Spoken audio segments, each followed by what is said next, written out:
What's up guys, Nito here and welcome back. So today I am playing a new build and this is a Gladiator and I'm utilizing some of the new uniques from this patch. So the first one is Azadi Crest. This thing says your lucky or unlucky effects use the best or worst from 3 rolls instead of 2. So what that means is normally when you have a lucky effect, it rolls twice and it takes the best outcome. That's it. If it's unlucky, it takes the worst outcome. So this thing makes it roll 3 times instead of 2 times, and take the best of the 3. Kind of off the bat, that maybe doesn't sound that strong, but this shield is absolutely insane. Like, it is by far one of the best items I've ever used, and it is super underrated this league. Like, I haven't really seen many other people using this, but basically, the main synergy is with Gladiator, because Gladiator has this node which says chance to block attack or spell damage is lucky if you've blocked recently. So with the shield, your chance to block is rolled 3 times, and it takes the best outcome. So there are other shields in the game that give you lucky block, mainly Svalin. Svalin has the downside of -10 max block chance. So with Svalin, if you have max block, which would be 65%, and you roll that twice, you have a roughly 1 in 8 chance of getting hit. So it's like a 12% chance that you get hit. Normally with 75 block, without lucky block, you have a 1 in 4 chance of getting hit. And then if you have 75% block and it's lucky, so like if you weren't using Svalin and you just had regular lucky block with Gladiator with this node, you would have a roughly 1 in 16 chance to get hit. I believe it's about a 6% chance to get hit. So that's pretty good, right? 1 in 16 hits are actually going to do damage to you with normal lucky block. But with this shield, with triple lucky, or extra lucky, whatever you want to call it, and this node here, if you have 75 block, it's going to be a 1 in 64 chance to get hit. Which means you basically never get hit. It's insane. It's actually insane. So you just block everything, except for 1 hit out of the last 64. So the only downside of this node is that you have to block recently in order to have that lucky block chance.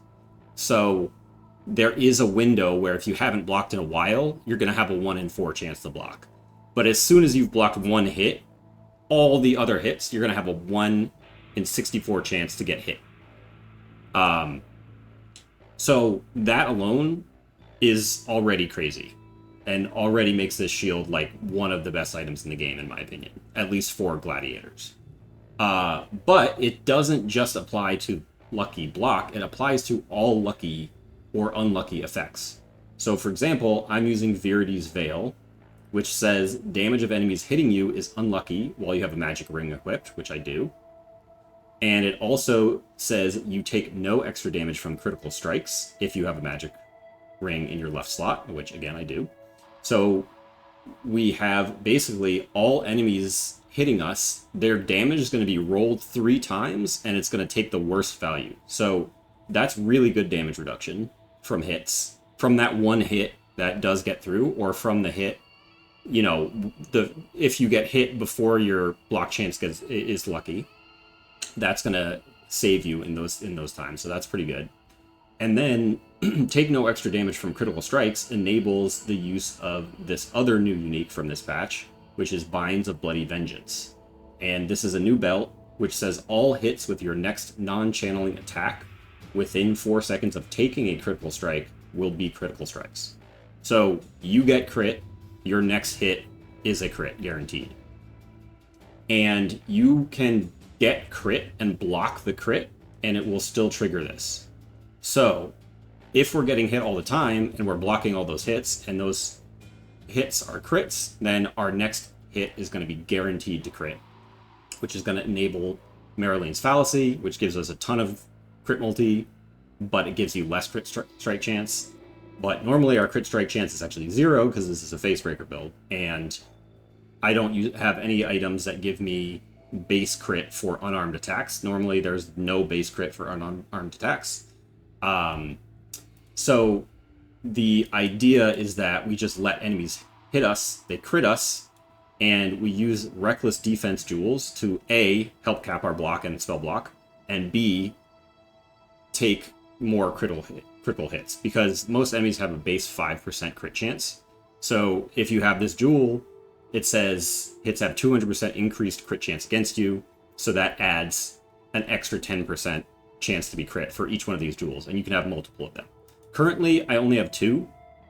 One here, and that's mainly just because the jewel sockets on this build right now are very tight. With a couple more levels, I probably will do another cluster setup here and try to get at least one more of these jewels in. But even with just 2, we basically have a 25% chance to get crit from any hit. So if there's lots of hits, you know, we're proccing this very often. And we are playing Crushing Fist, which is a retaliation skill. So you basically can only use this skill if you've blocked recently. And one of the other nice things is that we can use this node right here, which says every 4th retaliation skill you use always critically strikes. So at a minimum, we're critting every 4th retaliation, but then we also, if we've been crit recently, we also, from this belt, get a guaranteed crit there. So let me just show you in a tier 17 map what this looks like. I'm running some pretty juicy content right now, and we're doing like lots of rogue exiles that are super juiced up, and then everything is ghosted, including the boss. Yeah, it's probably some of the most juiced content I've done. And this character just does pretty insane amount of damage, as well as being very, very tanky thanks to the block setup. So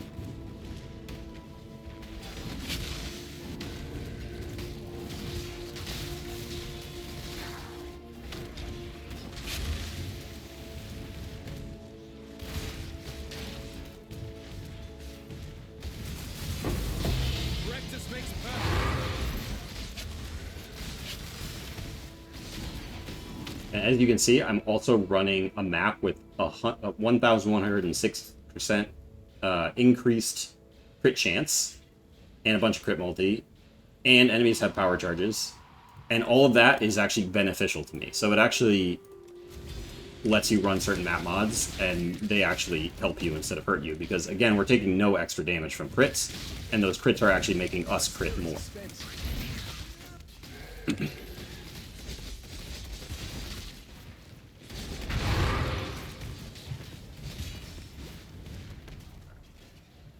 The boss real quick.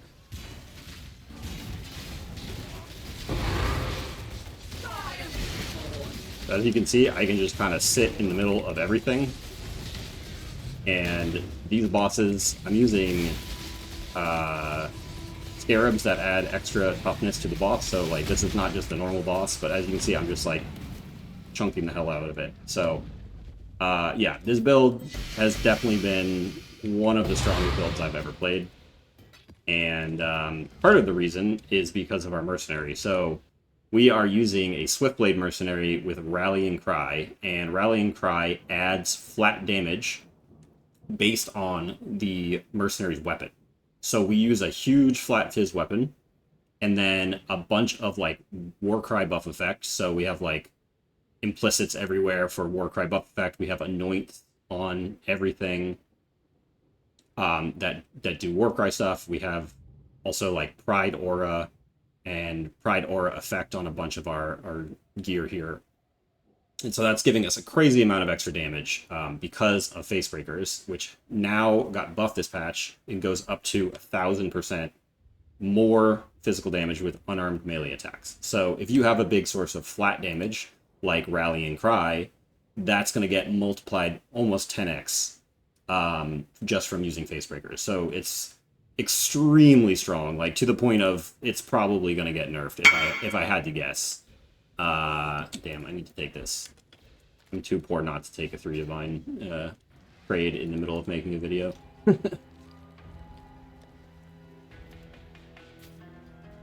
See, this guy gets it. He's playing Facebreaker Gladiator too. Maybe he's doing the same thing.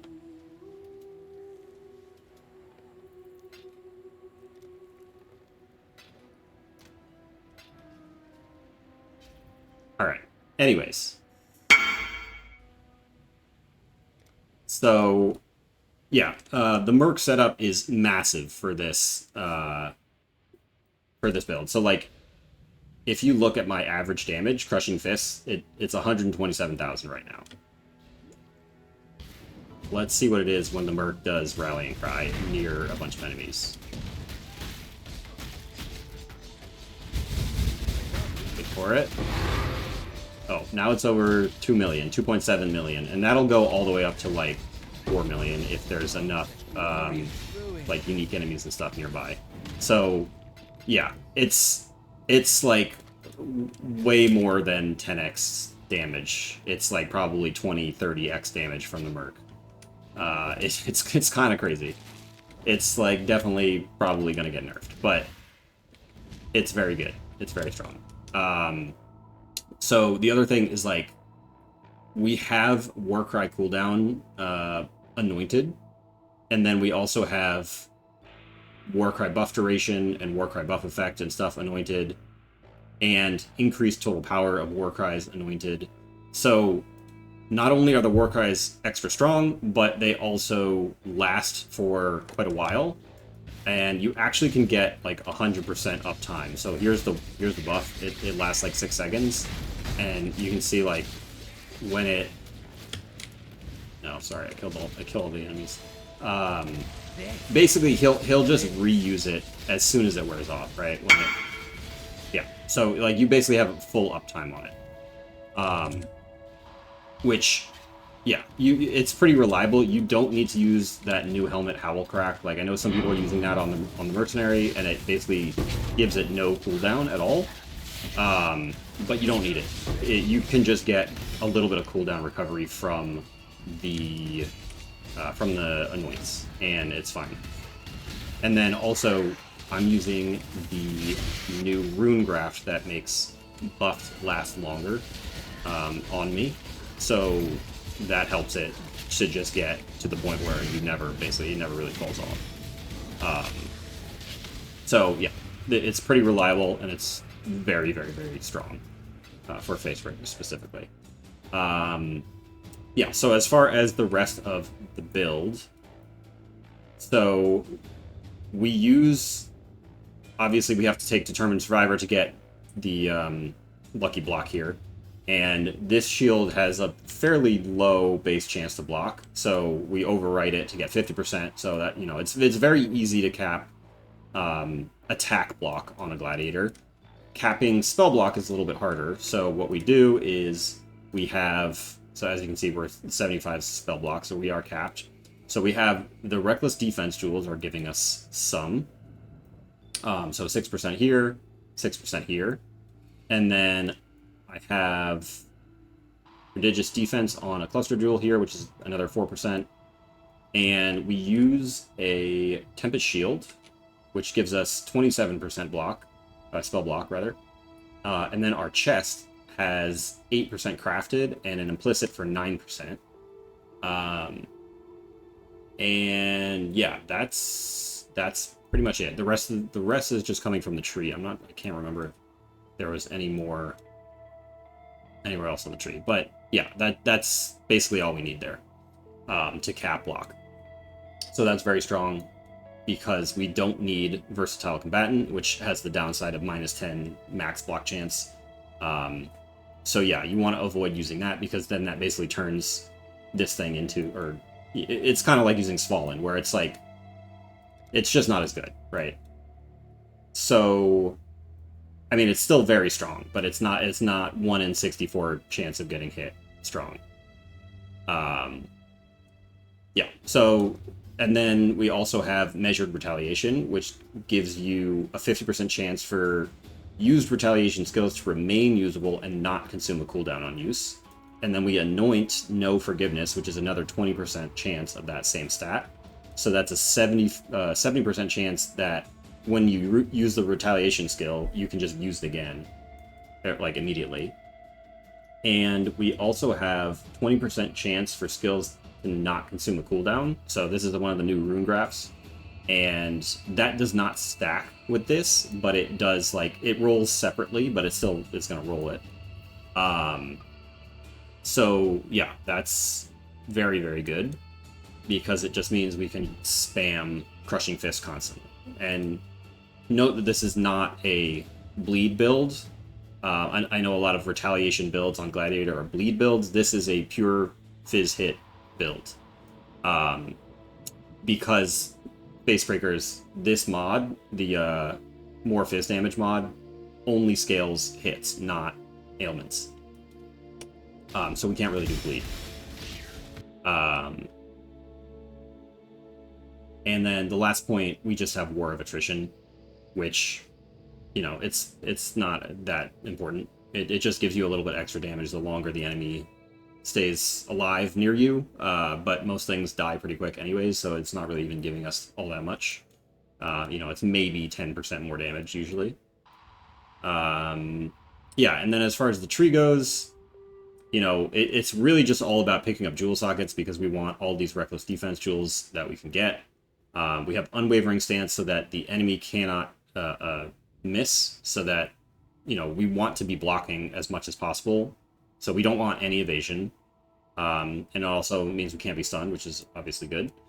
And then you can take Iron Reflexes if you want. Like if you have gear with evasion on it that you want to convert into armor, you can take that. That combines well, but I don't actually have any evasion gear currently, so I dropped that. And then, you know, we invest a lot into AoE. So we take AoE here, we take the retaliation AoE here as well. And then in our links, we have Pulverize support, which is AoE. We have Fist of War support, which gives more AoE. And then, oh yeah, so we use Volatility support, which gives more maximum attack damage but less minimum attack damage. So because we use Perkle's Toe on our Mercenary, it says nearby allies damage with hits is lucky. So we actually have extra lucky hits. So increasing the maximum damage while lowering the minimum damage doesn't actually hurt us that badly, because we're going to roll 3 times, and it's always going to take the best outcome. So the minimum damage is, like, mostly irrelevant. Like, most of the time, you're going to hit a high roll.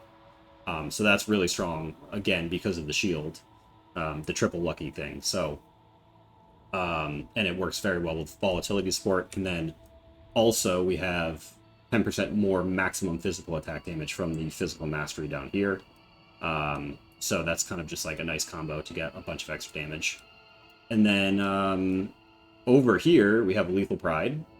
And this specific Lethal Pride is giving us 5% double damage, 5% double damage, 5% double damage, 5% double damage, and then 15 crit multi. And then this one gives you reduced extra damage from crits, which doesn't matter because we take no extra damage from crits already. But it's 20% chance for double damage and 15 crit multi. So it's a very, very strong jewel right there for this build. And yeah, we also have retaliation skills Fortify on hit. And then we take the Fortify wheel over here, which gives us some regen based on fortification. And then it also reduces damage over time taken, because damage over time is one of the biggest weaknesses of the build, because A, my life pool is pretty small, and B, you can't block damage over time, obviously. So you do need to deal with ways of mitigating damage over time. So one of the ways is the Fortify Mastery, and then we also are stealing Brutal Fervor from Slayer, which is the Slayer over leech node, so it just allows us to continue leeching even if our life is full, and it also reduces damage taken by 10% while leeching, so that's going to stack. That 10% is stacking with this Fortify Mastery. And then we have... what else did we have?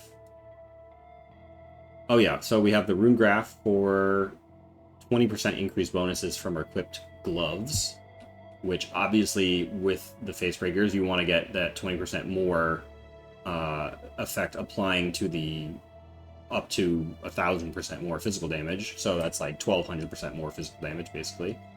So that's extremely strong. However, it does reduce the bonuses gained from our boots, which was a little bit of a problem because I'm getting chance to avoid elemental ailments from the boots.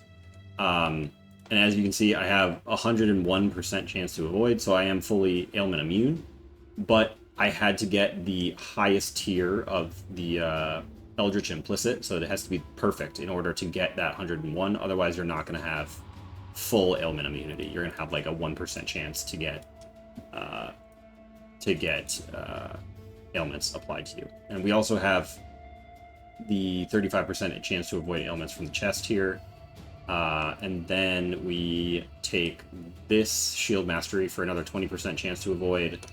And then over here we have another 20% chance to avoid from this wheel. So with all that together, it gives us almost exactly 100% chance to avoid. So yeah, that's how we get ailment avoidance.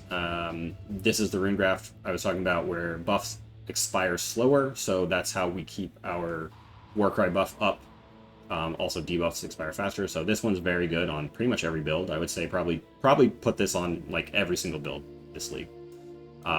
There's no reason not to, and just having debuffs expire faster and buffs last longer is just very, very good. Here we just have some reduced cost retaliation skills.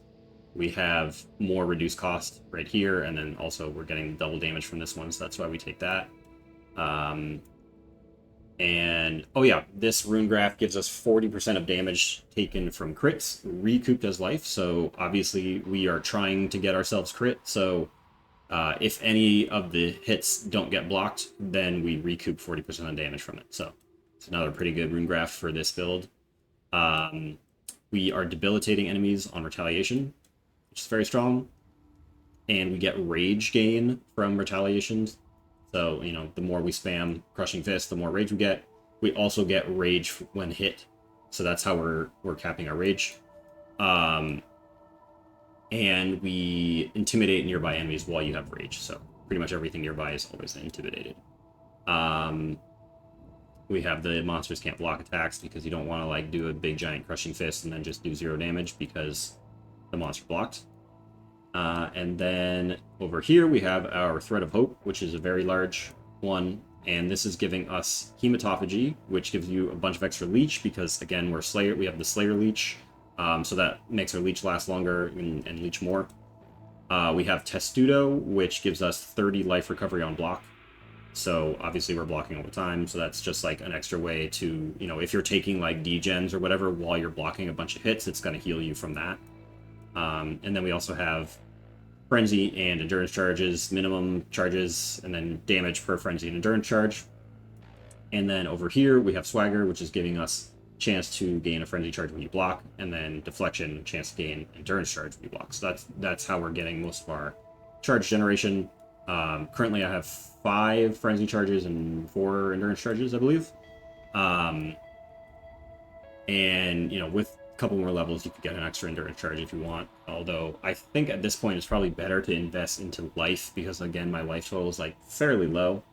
But, yeah.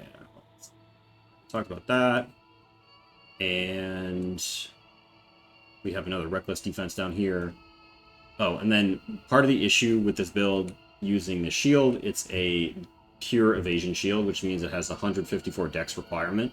So you do need to invest a little bit into some stats to get the amount of dex you need to use it. And then Viridi's Veil needs 100 int or actually, I guess it's the Tempest Shield that needs the 100 int. So you need both int and dex, which is a little bit hard to do. So I ended up taking this attribute mastery here to give us intelligence, and this wheel to give us dexterity, and that was a pretty good way to solve our stat requirements. And then as far as tattoos go, I just have like a little bit of attack leech, so I just like 1% right there. I'm also using Blood Rage, which gives us more attack leech, and then more chance to get frenzy charges on kill, and also some attack speed. Attack speed is actually relevant, even though we're in a retaliation build, because we are using the no forgiveness thing and the measured retaliation, because we can basically spam our retaliation skills. You do need some attack speed, otherwise it just like goes off really slowly. So yeah, that's why Blood Rage is actually pretty decent. And as far as the rest of our support stuff, so our main links: Crushing Fist, Pulverize, Melee Fist damage, Fist of War, Volatility, and then Expert Retaliation. So this one, if you want to, so this just like gives you a much lower cooldown, which means you can spam it more, but you don't actually need this. You could do like Awakened Brutality. That's what I was using for a while. If you just want to do like one really big hit, Awakened Brutality is better. But if you're in a situation where you're getting hit often, Expert Retaliation is better. And if you're getting hit infrequently, then Awakened Brutality is better. Because some of the bosses, they don't hit you very often, or they do like other attacks that are like degens or whatever, and you kind of have to wait around to get hit a little bit. So that's when you would want to use Awakened Brutality instead of Expert Retaliation. But Expert Retaliation does generally feel better for mapping, in my opinion. So that's when I would use that. And then, yeah, just to finish going over the gear, so we have the shield, we have Maralene's Fallacy with the No Forgiveness Anoint, we have Viridi's Veil with Corruption that gives us some life regen because we want to be sure we're dealing with degens as much as possible by having as much regen and leech and stuff as possible. We have our Magic Ring because Viridi's needs us to have a Magic Ring. It's just an Amethyst Ring, so we can get some Chaos Res. And you just want to make sure you have that Flat Fizz on there because sometimes, rarely, the Merc will die. And if the Merc is dead, you're just going to have no Flat Fizz unless you have it on your two rings, right? So, like, if you look at how much damage this is actually giving me, so... well, I guess I have... let me show you once the Rallying Cry falls off. So, we have 133,000, and then if we take that ring off, we go down to 71,000. So that ring is giving us like 50% of our Flat Fizz, basically. So it's very important to have Flat Fizz on the rings. You can probably use a steel ring here as well if you want to. I haven't found a good one that's cheap enough for me to want to replace this, and it's also pretty hard to get all of our resistances in, so you need to get pretty high resistances on all your gear slots. I was actually planning on doing 3 resistances on the chest, but then I happened to hit tier 1 cold, tier 1 flat life regen, and then tier 1 fizz damage reduction, and I couldn't pass that up. So the chest is actually not that hard to craft. It's really just spamming essences until you hit suffixes you like. We have obviously the fractured life base, you do need that. And then once you hit the suffixes, you can craft suffixes cannot be changed, and then you just Veiled Chaos Orb, and hopefully you get the Avoid Ailments. There are a couple other mods you could get instead that are decent, like you could get the Spell Block mod, you could get the Increased Life mod as well. Those are pretty good, but in general, Avoid Ailments is going to be the best option. If you don't get it on your chest, you can get it as a suffix on your boots instead. So you should, I believe, still be able to cap Ailment Avoid if you don't have it on the chest. Although, because of the 20% reduced effective boots, you might actually not be able to cap exactly. So yeah, you probably do actually want it on the chest. So it may take a couple tries with the Veiled Chaos if you know, to hit that. I was lucky and hit it on the first try, but then you also need to make sure it's divines to the maximum value there to get that 35%, because that's the only way you're going to hit 100%, in conjunction with the perfect value on the boots as well. So, and then yeah, spell damage, the spell block implicit, you also need to get it up to like the tier 5. So you have to use the conflict orbs to upgrade it, which I had horrible luck with doing that. And I spent probably like 20 divines between the boots and the chest, just on Orb of Conflicts. So yeah, not great, but eventually we got it. And then, you know, Face Breakers, I wanted the +1 Frenzy and the vulnerability on hit. I think the vuln on hit is more important though, so yeah, you can kind of ignore the +1 Frenzy for a while if that's too expensive. I think I bought these for like 6 divines, which is pretty cheap to me. Like, I think that's pretty cheap for +1 Frenzy and vulnerability. So, like, I think Face Breakers in general aren't super expensive this league, even though they did get a buff. And then the belt. This was actually pretty hard to get one with the implicit, with the all elemental res implicit. Normally it has armor and evasion as the implicit, so you do need to corrupt it to get the elemental resistances. Otherwise, you're probably not going to be able to cap your res unless you, like, I don't know, do something funky with jewels, something. But yeah, jewel slots are very tight on this build, so you definitely want to try to get that implicit on the belt. And then boots, we just have a bunch of res, movement speed, life, and element wood. So yeah, that's gear, and that's pretty much the whole thing. So as far as like the other skills we're using, Blood and Sand, Flesh and Stone, Herald of Purity, and Tempest Shield, those are our 4 reservation skills. And then we also have Automation Blood Rage, just so that we don't have to actually manually press it, it'll just automatically trigger itself. We use Frostblink for mobility, and then we use also Shield Charge with faster attacks and momentum. And then we have a cast when damage taken, Immortal Call setup. So that's, you know, when you do get hit, usually that procs when you get hit from the, if you haven't blocked recently and you don't have the lucky block chance yet, that'll probably proc and save you. And then the next hit, you know, the next hit that comes in is gonna have to get through the triple lucky block. So, and then we have more duration on that, and also we use War Banner just for, you know, we just drop it on bosses or whatever for some extra damage, and that's also linked to the more duration. So like, because casting damage taken is a lower level, it's not gonna trigger. I don't even know if you can trigger War Banner, but yeah. So that's the setup, basically. And then as far as Flask goes, we're using Lion's Roar. Again, that's just 10% more fizz damage. We're using a Silver Flask for Onslaught, and Quicksilver obviously, and a Sulfur Flask for some more regen. And then we have the craft on there that says 15% of damage taken from hits is leached as life during the effect. And so that's just like to use that in conjunction with the Slayer Leech. So yeah, that's basically the whole setup. Just to kind of like show you a little more, I'll just do the rest of this map. But yeah, I mean, it's definitely one of the strongest builds I've ever played, both damage and tankiness wise. Like, you can see we can just sit here in the middle of everything.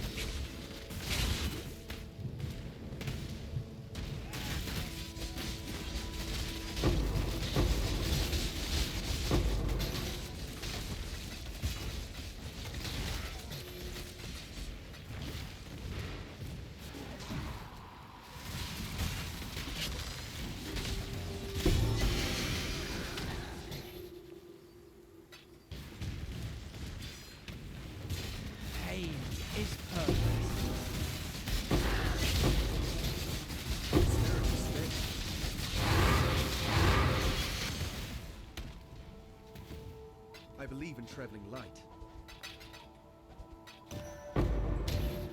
What was that better?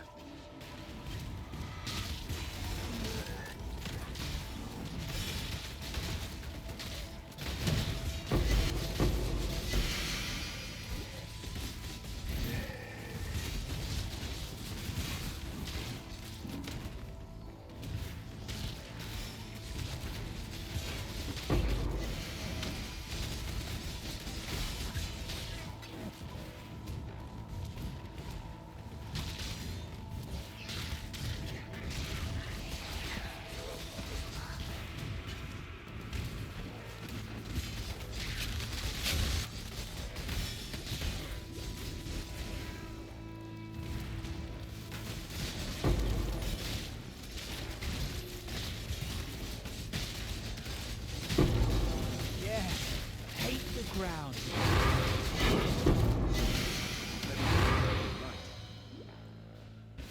Alright. Yeah, so there you go. That is the Gladiator build, the Crushing Fist Gladiator. Yeah, definitely one of the strongest builds I've ever played, for sure. Yeah, so thank you for watching, and I will see you next time.